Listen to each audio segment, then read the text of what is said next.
Listen, children, to a story that was written long ago. Hey, y'all, come on in. You're here on a great day. We are off to meet the Lorekeeper today with the help of Noble Otter. It's a beautiful morning with the Barbershop Duet. Hi, I'm Marcus Klinger with Klinger Vocal Studio. And I'm Sarah Vincent with Sarah Vincent Virtual Pilates. But on Wednesdays and Saturdays. We are the Barbershop Duet. Hey, y'all, come on in. Thank you for finding our little barbershop. If you happen to be here during one of the live premieres on YouTube, why, come on in the live chat. Meet the Whiff Pack. Cool group of friends hanging out from all over the world. Mickey's in there. He's so fine. They'd love to meet you, too. They would. And for our mention today, we wanted to talk about the card series from Noble Otter. Y'all, it's coming up in the weeks ahead on the Barbershop Duet, and they are back in stock at nobleotter.com. Joker, Jack, Queen, King, Ace, and I'm going to be dusting off my magic set from my old magic nightclub days and doing some magic tricks. If you want to play Smell-O-Vision along with us, head over to nobleotter.com. In fact, they're going to be a guest on our upcoming In Conversation series over on Instagram. And what is our soap today? We have Lorekeeper. Let's meet it.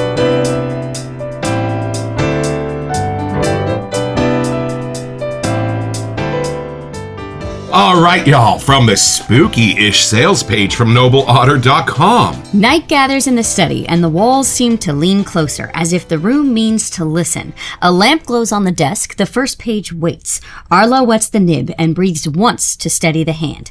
The air takes on a quiet brightness, like a window crack to the evening, a small lift that clears the head. Somewhere in the stacks, a trace of green moves through the wood. The shelves are old Virginia cedar, and they keep their own counsel. But tonight, they feel awake. He writes the opening line, and the room remembers its work. Steam curls from a cup of black tea. The chair creaks like a familiar voice. Leather bindings press along a table's edge and give the scene its weight. Ink settles where it should and does not wander. There is time here. The hours grow patient. Words find their places, and margins hold them. When the chapter reaches its quiet, the story does not end. It stays in the room, and it stays on the skin. A firm heart remains, warm and steady, with a soft shadow that lingers after the lamp is turned down. The breath of the cedar stays near. A hint of earth gives the memory gravity. What began with a clear line now feels complete. Lorekeeper is the scent of a book that finally knows what it is. Bright at the start, wooded where it lives, calm where it rests. The kind of presence that turns the next page for you. And y'all, I'd be lying if I didn't say I noticed a little bit of an homage to the J.R.R. Tolkien art style on this label, which is what inspired the purchase. Let's open the box.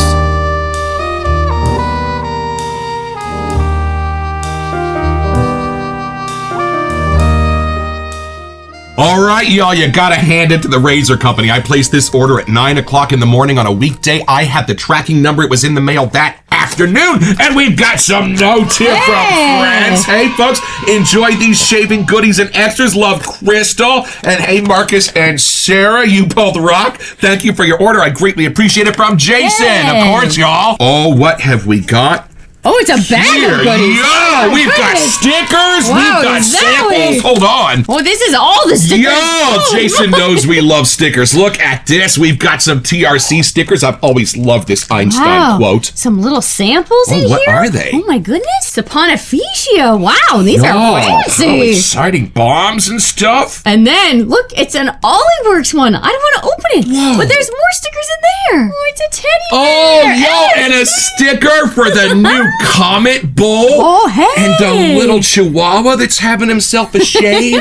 That might be one of those hairless kitties because he just shaved himself. Yeah, That's funny. Right? We were just talking about rearranging our shave ends, so now we got the hookup. Thanks, y'all. Now, you did not see Dragones from Shave Masters. That's coming up very soon. But you did see this charming little noble otter here on let this it out of the wrap. We got to show off the label. label. Let's see. See, there's the map. Oh, I'm Lord with of you the now. Rings. That's definitely Give a it Tolkien a little shine style. there. Yeah. So why don't you come along with us? We're going to head out to Mordor and have our first impression.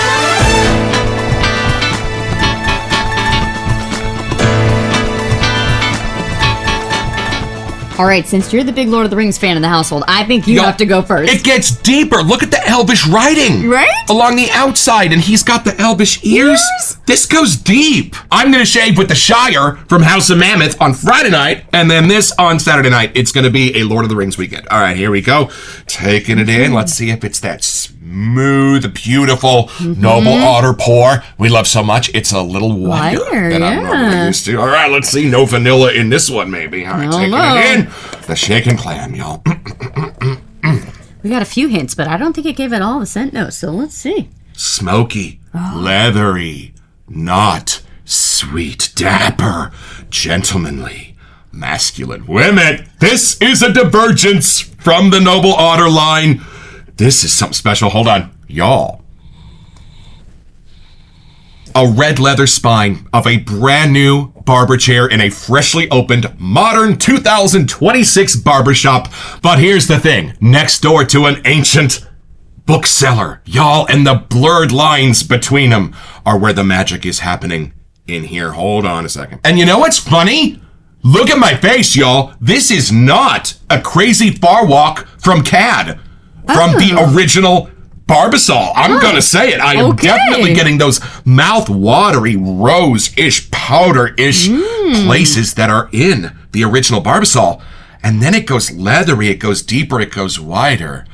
Whoa, y'all, hold on. The leather segues into something clean and tan, like a parchment or a paper sort of scent. This is definitely a book inspiration, but it's not Anne of Green Gables. There is enough patchouli. There is enough resinous stuff going on in here where you know this is a gentlemanly place, and the books on the shelves are going to have some adventure and maybe some bloodshed. That's what's going on in this. You know that candle that we just featured on the show that you got me at Christmas that smells like Blockbuster Video? Right. You know how the patchouli in that speaks to like a clean carpet. It speaks to like a gentlemanly lounge. That's what the patchouli's doing in here. There had better be a patchouli note or lies.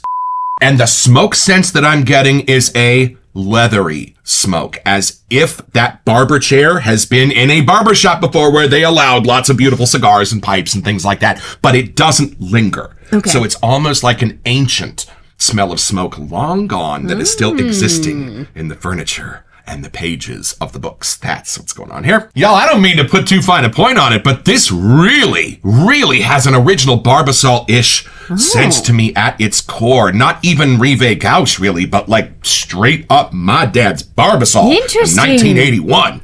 Y'all. And then you know what? I think all of the library-ish stuff, all of the parchment, all of the leather are enough to hide it where the average guy who doesn't go smell CAD once a day in his cabinet would not recognize it, but it would speak to something ultimately nostalgic. It's what our dads used. It's what our grandfathers used. Now, in Barbasol, a bit of the sweet comes from floral, which is not present here, and I think that's how the core of this diverges. And then, around the outsides, there might just be a few herbs, a few grasses to let you know that this is a dapper, masculine place, and it's in the bright sunlight. I would have thought that this might have been like an evening-ish, darker, more mysterious, danky-ish sense. Y'all, there's no dank in here for a country mile. And y'all, it's not the 40 pages that they spent meeting the tree. Okay. Remember those 40 pages? Those were a hike. No, it's not like a foresty sense.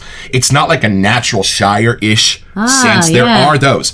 This is the library where you're reading Lord of the Rings. It's not going out on an adventure with Bilbo. And you know, I was trying to figure out how this ends the way it ends, because while this does have a very masculine, very adventurous core, the end of this book is charming. It's smooth. And you know what I think it is? A little bit of sandalwood, a little bit of something creamy, just a touch. You wouldn't even really know it was there, just to make that ending a little bit sweeter. I wish that had been applied to Fox and the Hound, or Where the Red Fern Grows. Those broke me when I was 10. And you know, we do have a couple of library scents. Koyos, NYC Odyssey.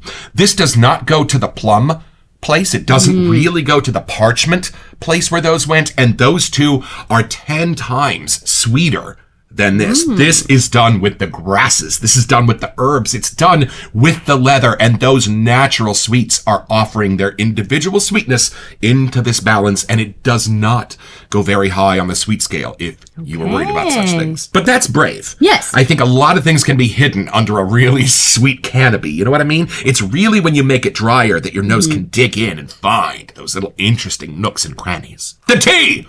I gotta spill the tea. I almost forgot the tea. Hold on a second. I was waiting. Otherwise, I was going to ask, because that's what I was remembering. You know what's interesting? It's not the core of a black tea. We've got those. We've done those. They're fabulous.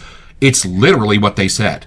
It's the steam off the tea. There's maybe a little bergamot in that tea, but there's no sugar and there's no milk. So I don't think this is Tolkien.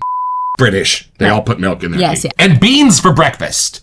Yeah, that's a new one. I mean, that's fine, but you don't want to fill me with beans and then go walk me. Not in the morning. Angelo, Doug, Barry, Crystal, Will, if you're looking for a good Dungeons and Dragons kind of scent, you could do a whole lot worse than this. All right, I want you to take this in. Go on this adventure with me. This is amazing stuff. These labels, man, I wish it would come across on camera, but you'll just have to take our word for it. There's like this fun iridescence that's going from yellow to green. It just sets the tone, okay? That's why I love Batters Up. The label is absolute fire. All right, take it in. See what you get. Okay, wow, you're right. This is like bright white. Okay. I know. It's not the Shire, y'all. The Shire is soil, tobacco, sweet clover in the morning. This is the opposite. I see why you mentioned the Barbasol-ish thing, but as soon as my nose found it, it was gone. It doesn't stay with the whiff. It's just something in there that's kind of familiar at the start. It almost could even be like the soap base itself. Like, it's just that clean. But then around it, I'm getting other spices. They're not the sweeter side, like you said. It'd be easy to go sweet, but the black tea, oddly, is a little more rugged, kind of real. And I really do kind of get that I'm in like this little library office-y nook or something. Like, it must be the wood, the cedar around me, but it's aged cedar. It's not brand new for me. To me, it's got that time that's spent, not dust on the wall, but the only way you can get scent with time of it being there, that's coming through somehow. Right. T-I-M-E, not T-H-Y-M-E. Although this does kind of smell like Scarborough Fair. Not gonna lie. I get why he's mentioning the green side of this, but it is done in a completely different way. Like, my brain cannot figure out where is it in the herb lane. I don't think it's oak mossy, but there's something kind of mossy about it. It just kind of pulls off, again, like a different thing for me. So it's kind of transportive because it's a place I haven't been before, but I can tell it's still got that foresty action going on. This isn't as intense for me as I was expecting. I thought it was going to be a much more in-your-face scent, but I kind of like that Lorekeeper is kind of sitting down to write something. It's more the person behind the story, much quieter, letting the characters they're writing about come out a little more blazing. This has more of that gentle, quiet observation kind of vibe. Right. Like, if that's your personality, I feel like you'd really vibe towards this type of scent. I don't know exactly how it's doing it, whether it's more that clean Barbasol-ish side. There is a citrus, but it's not recognizable. It's almost like a dried citrus peel, something. I think you're right, bergamot-y, but it's usually, if there's citrus that I find, it pulls me more morning. This doesn't. This does have more like everyone else has gone to sleep, and you're staying up late writing. Like, there's a different quiet in the air. That's a great observation. This isn't a soap homaging the story. It's the author themselves. This is what Roald Dahl or Tolkien might have actually smelled like. And I get that, like, quiet knowledge in the background. Like, you know, they're not shoving it in your face, super smarty pants or anything, but they can see how the story's developing without it even being done yet. Can you please make a soap called Super Smarty Pants? Maybe summer break soaps. There you go. Should do that. That would be a great one. There is something kind of timeless in here. I think that's why you were getting hit hard by the barbershop-iness of it. But I kind of get, even the characters from Lord of the Rings, that they don't even really age. Like, there's something about that. Like, there's no time zone here. There's no age to this person. They're just there, but they're like all-knowing somehow. Right. Do you kind of get the Blockbuster video candle vibe from Christmas? Oh, I get what you're talking about, but I was almost picturing that as like a night robe or something, like a clean linen in that form. I mean, instead of carpet, I was getting more like a shawl or something, like their nightcap on. Do you get patchouli, or am I out of my mind? I can't tell you what the green is. It's a super pretty green. It approaches the mossiness, but then it gets pretty. So it must be the patchouli kind of a thing that's kind of vibing on there. It almost gets like a stem of a floral. Like, it's not the sweet floral itself, but somehow that's kind of going into that lane too. I really keep trying to go back and find the black tea, and it's gone. Like, I got it at the beginning. It brought me into the scene, and then it dipped. Like, I can't find it anymore. So somehow that herbiness is just setting the calm, I think, for me. Like, it swapped from being an actual tea to then just that kind of calm essence around. Like I can't pick what spice it is, and that spice almost turns into like the woodiness around me. I love the coloring of the label. Like I really do get almost that parchment-y kind of a feel, and I think that is just the clean calm that I'm getting. It's not a parchment my brain was expecting. Like taking actual paper and just folding it, unfolding it a million times, and it adds that different agedness to it. This is a different way of doing it. So I like that it's not the stereotypical thing that we probably had in our mind that this was going to be. This is much more that real setting. Right. There's something about how Monarch from them that created a place for me and a story, that this is kind of taking that similar concept but a totally different location.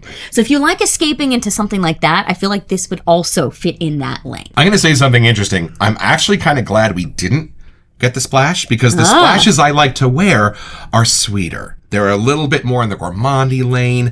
I do love that I'm going to have a shave in this study amongst these authors and spend 10 or 15 minutes with this scent, but it's not the kind I would want forever. It's almost like listening to a fabulous song, but you wouldn't want to keep hearing it for an hour. Repeat. Does that make sense? That's where this lands for me. I think when you're saying it doesn't get sweet, it doesn't get as gourmandy sweet. Right. Is that what we're thinking? Yeah, versus just like I think nature so. sweet? Because there's something in this that the edges are round. They're not pokey. Like there's nothing in this that's sharp. So somehow it's more smooth maybe Right. than going too sweet. But when you think of like a rose peony, that goes way sweeter than anything going on in here. Okay, I'm with you. This almost has like a meditative side for me. Like how gentle and how calm the scent makes me feel. Right. If I was having a chaotic day and it just seemed too crazy, this is the type of scent that I would reach for if I just wanted to kind of reset and calm myself down. I do love that it's a library that didn't go sweet, that didn't go plum, that didn't go into other fantasy notes, that did stay exactly in the lane of leather-bound books and aging paper. That's why I think I'm picturing like a small nook, not versus like a giant library that as soon as you walk in, you're imploded by those scents. There are books around and there is that leather there, but it's not enough to take over the whole room. Right. My cousin Melinda Keering of Barbershop Duet fame does have a talent for finding these tiny little hole-in-the-wall bookshops in Berkeley and Albany and sitting there with her cup of tea all day and writing the most fabulous adventures. That's kind of where this takes me. Let me dive back in for the leather, because I almost forgot that was in here. I got hit with the parchment-y side, that clean thing first, so please hold. It's a leather spine for me. See if you can find it. My brain was almost interpreting that as a deep spice, like woody thing. So now that I'm putting it in the leather lane, I get it. But it's not hitting me like a lot of the other stereotypical leathers. This is way more aged and almost like so aged that it became clean again. All right, y'all, will come along with us. We're going to build you a Lorekeeper lather and look at these scent notes. All right, y'all, back to the sales page at nobleotter.com. We start with 2 kinds of cedar sandwiching a little bit of cypress. Hold on a second. Wait a minute. Cedar leaf, Virginia cedar, and cypress. Is this a little bit of like a sheepra kind of thing in the wood, a white, spicier wood? That's where my brain thought it was almost a moss, because I could tell that it was more green than it normally is. 100%. Maybe putting the bergamot next to it kind of added like that, the skin of the bergamot somehow helped me take the lens of being green. And the cedar gives me an effervescence in the top notes that's beautiful and sparkling. That's why I perceive this as a morning library scent. And then we have black tea. So I'm even getting more of the herbs of the tea leaves somehow, like it isn't even brewed yet. I don't know. It keeps changing as I whiff it, but it's next to leather. So that could be where like the drier leather side next to it is kind of morphing. And that's as sweet as this gets. Think about smelling like black tea. It does have sort of a natural sweetness to it. Leather, same thing. And then these are the 3 amigos. Yeah. Patchouli joins these 2. These 3 are the heart of that leather spine for me. And I love that each one is kind of in the scent pyramid on a different layer. The black tea definitely meets you at the door. The leather brings you all the way down to the base notes, and the patchouli is there as like a familiar non-1990s college patchouli. That was a much darker, dankier patchouli. This is your clean, mouth-watering barbasol-ish patchouli. And then look at these last 2 friends. So it's musk and ink. I love it. We've seen ink in one other soap, Tramp Stamp, from Right, Ariana and yeah. Evans. And it does add this beautiful, rich, almost squinchy, almost aquatic sense into things, but it's dark and it's lovely. Do you actually get the ink in there? Okay, I kind of do at the end now. It almost comes off as like approaching a floral somehow. Right. Like that's how my brain perceives it. But connecting Tramp Stamp with this, I think my brain can kind of narrow down where the ink scent itself is now coming from. Adopted Acres has a soft spot in their heart for an ink note as well. I happen to know that. Okay, so how are we getting that Barbasol vibe? Because there isn't a floral, but there's something about the musk that's almost like a talkiness next to the patchouli. I don't know. I would almost say that this starts with a gentle homage to Barbasol or a Rive Gauche something, and then is built out substantially from there to where you wouldn't really notice it, but that's how hard I am planting my flag into a Barbasol-ish core of this. Maybe that is part of the base coming into it. So maybe when we lather, we'll be able to tell you if that stays with it or not. Well, Inky Binky Bonky, why don't we build you a lather? This is my mountain hair brush, a gift from Jeremy Fletcher at the beginning of our journey, and I am not sure what knot this is, but it's a favorite, and we don't have anything else like it. And this is my first grown-up bowl in my wet shaving journey. This is my aquamarine bowl from Captain's Choice. They are not charging enough for these handmade beauties, and y'all, I'm just gonna grab about an almond size of soap out of there and press it into the ridges of my bowl. Oh, there's a little bit of a gummy quality to the soap. I love that. It does still have a clean but slightly greenish kind of vibe coming through. That patchouli. It's kind of magical in here, I think. I do about 12 sprays for Noble Otter with my bougie sprayer as a jumping off point. A few moments later. Look at that lather. I'm saying, y'all, when it starts to take on its own sort of non-Newtonian properties in the bowl, you know you're doing something right. Check that out. That's why we broadcast in 4K. Too bad you shaved already today. I know. I have to shoot the How It Shaved, so I have to use this tomorrow. But I'm definitely going to turn on my Lord of the Rings audio book for this. That's going to be awesome. I was looking at the label, kind of looked like St. Patrick's Day colors, so that's why I was pushing to open this one. Sure. But, and this is something you will only find here in the Barbershop Duet. This is the Which is Better, The Hobbit or The Lord of the Rings with. On 3, 1, 2. Now remember, longer doesn't always mean better. Ooh, that's nice. This is a little bit more natural. Yeah. This is a little bit more subdued, a little more spread out. Is the Barbasol thing still hanging out here as much as it is here? I'll know better when I put it on my face. Yeah. We are so happy that Angelo at the Shave Arcade is producing an entirely new season of videos. This is exciting, and while we don't do shaving here in the Barbershop Duet, we know some of you like to see how that lather goes on. I am getting actually a little bit more of the Barbasol hit in the lather, which is why I'm a happy guy right now. So if you want a Barbasol spinoff, it seems like this might be your ticket. Well, it feels like nobody does Barbasol flankers. We've got a few Rive Gauches and a great Barbasol or two, but nobody seems to add to it. Well, I have to say, this is getting a little more masculine here. Some of the green kind of herby side is going a little bit more like classic aftershave-y, kind of. If you are fans of like Varenne, Glastonbury, or Stargazer from Zingari, boy, is this in that. I would agree, yeah. It does that green side, but in a very attractive way. But it's perfect for this spring season. Like the way that it's hitting really kind of fits. I'm getting some oak moss. Can't sneak that past me. You get a little oak moss? I called that at the beginning with my original whiff, but there's something in here that kind of could be approaching that line. I'm not sure if it's the cedar leaf or putting that next to the patchouli. Somebody in here is masking a little bit more like an oak moss. My arch nemesis. But to me, that does add the kind of off-the-grid vibe that I'm getting from this kind of Lorekeeper vibe. He's in his own little place, out in the forest, out in the woods. That kind of was essential to this scent. And while I have proclaimed Barrister and Man to be my favorite base in the wet shaving world, I have also said more often than not that Noble Otter is the closest base in the wet shaving world too. That Barrister and Man base. And y'all, why don't you come along with us? We're going to take this story down a little bit deeper.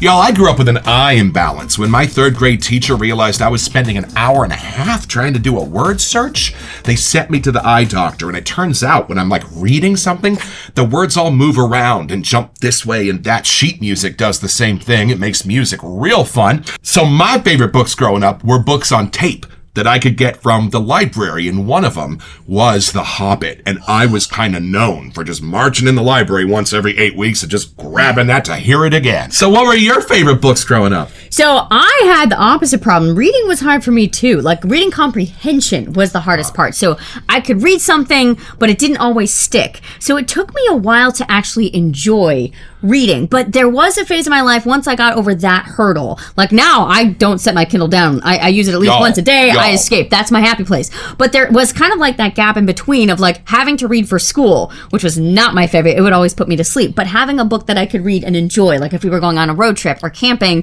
that process of going to the library and picking out a book, or like if Scholastic News came to school, like those really hit home. And there's something about these ones, like Soapwise, that really do kind of recreate that for us adults, like a little throwback nostalgia vibe that I thoroughly enjoy. You know what's funny? I don't think Koyos or NYC Odyssey could at all be considered a book fair soap. Right. But y'all, this one could. Doesn't this almost smell like that newspaper print of the Scholastic Book Fair order form and kind of a little bit of those paperback books they set up in the library? Yeah. And they like took over a room. So they would always like claim a different room and put all the books up. And as soon as you walked in, they were the new books. It wasn't the library that was the well-loved books. These were like brand spanking new. There you go. And if the principal had a little patchouli on, this is perfect.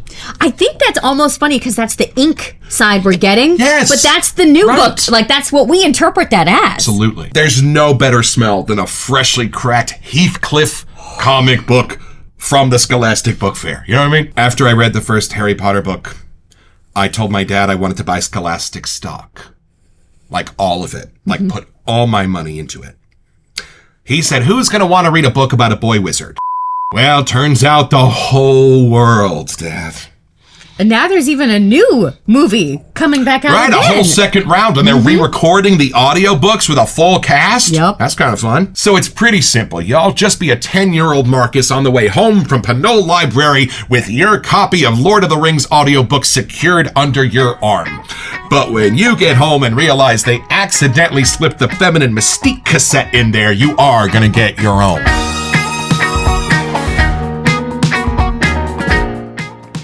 So head over to nobleotter.com where you'll find this and a bunch of other cool stuff.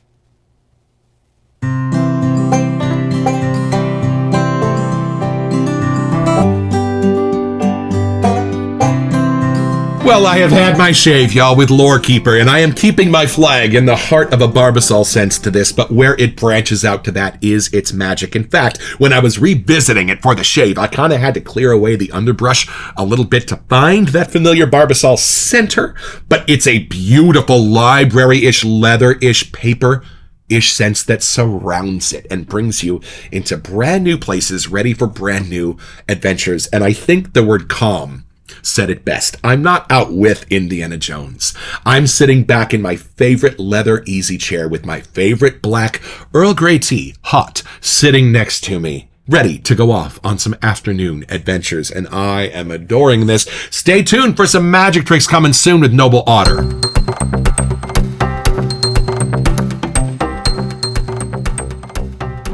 Hey, welcome to Messages. So for our March giveaway, we wanted to give you a chance to get a $20 gift card to 345 Soap. Yeah. All you have to do to be eligible for this giveaway is send us an email here to WeSentYou at thebarbershopduet.com so we can get back to you. It's the only way we communicate about our giveaways, and then check back here on our first April episode to see if you are our lucky winner. Best of luck.